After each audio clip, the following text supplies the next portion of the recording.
Good morning. We've been looking over these last couple of days at the concept of the law of God. And coinciding with my daily listening in Psalm 119 has been a letter that I've been reading from John Newton to a friend of his talking about the right and appropriate use of the law.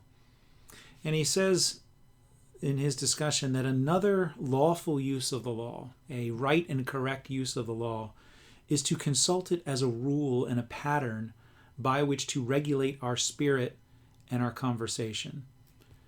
Now, he doesn't just mean when he says conversation, like the words that come out of our mouth when we're talking to someone else. He means our daily interactions with the world. A right use of the law is to consult it as a rule and a pattern to regulate ourselves.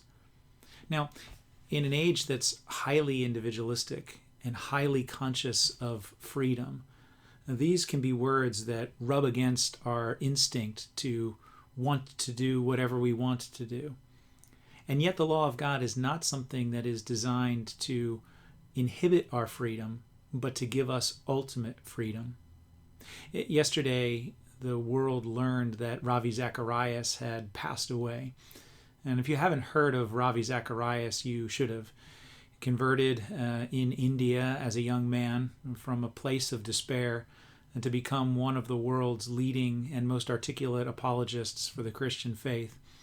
And this statement of Newton's, of the use of the law as a pattern and a rule to regulate ourselves, and our rubbing up against that, reminded me of a quote from Ravi Zacharias. And this is what Ravi said. He said, "None of us like the concept of law because none of us like the restraints it puts on us. But when we understand that God has given us his law to aid us in guarding our souls, then we see that the law is for our fulfillment, not for our limitation.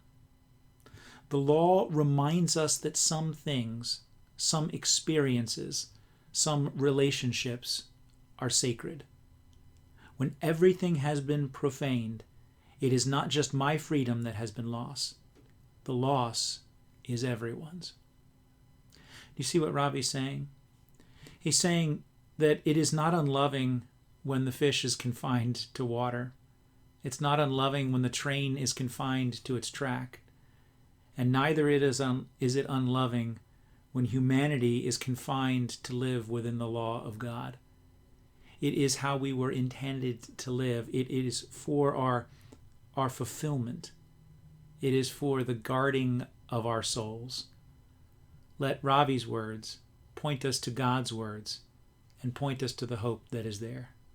Have a great day.